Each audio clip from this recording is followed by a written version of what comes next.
Every condo will have its own shortcoming, but this shortcoming might not be a deal breaker for some buyers, but it really does matter for certain group of buyers. So before buying, you need to understand these shortcomings so that you know whether they will affect you. So what are the potential issues of this new launch, Penrith at Queenstown? First, there's a lot of two-bedroom competition in the area. This is a map of the area. The condos that are being circled are the newer condos whereby the layout are more similar and a direct competition to Penrith next time. For buyers who are looking at two-bedroom units to rent out in future, you have to know that the tenants normally work in the city area. So when they look for property, they will look nearer to the city area, maybe in the River Valley area. Let's say if their budget is not enough, they'll come down to Redhill, and if their budget is still a bit lower, then they'll come to Queenstown. And still, if their budget cannot allow them to get a unit next to an MRT station, they will go a bit further away to Penrith. But there are certain tenants who also like Penrith because it's at a quiet corner and it's still in a very convenient location. But generally, we look at it, most tenants will actually prioritize a slightly more convenient location. So the developer also know about this. Therefore, they only allocate 33% of the units to the smaller two-bedroom units. This is enough for the homestay unit, and there will be lesser unit left over for the investors and keep the number of tenanted units limited to help to stabilize the price. We can see the unit distribution here. The two bedrooms only make up about 33% of the unit. The potential issue number two,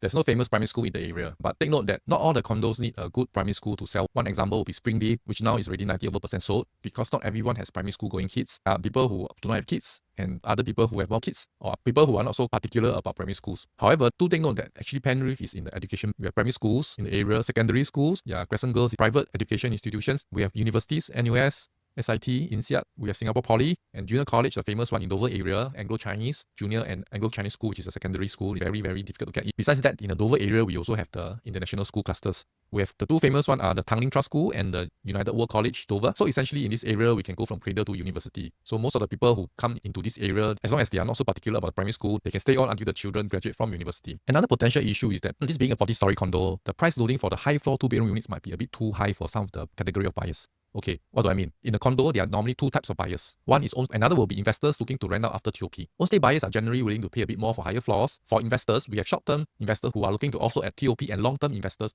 who are looking to hold and rent out after TOP. These people are very sensitive to numbers, so in future, if you buy a two-bedroom high floor unit, a long-term investor might not feel that it is worth the money for a super high floor unit because the price for the rental difference might not reflect the purchase price. So when you want to exit next time, you're only left with homestay buyers. The developer also understand this, therefore they only plan for 33% of the units, which are the smaller two-bedroom units. So by keeping the supply low, this will match the potential lower demand next time and net out these negative effects. So the developer are being smart here. They reduce the number of two-bedroom units and they solve two issues down here. One is the point that we went through earlier, whereby there are a lot of two-bedroom competition in the area. Secondly, the high floor units might not be so easy to clear for investors. We have gone through the three potential shortcomings. Every condo is not perfect because if it is perfect, the price will also be perfect. So generally, we have to find a condo where the shortcomings does not affect us in the lifestyle sense and in financial sense where we want to exit. If you need professional advice to help to find a property that suits you, do contact me at the number above. I'll be more than happy to have a chat. For the full video analysis of Penrith, just follow the links below.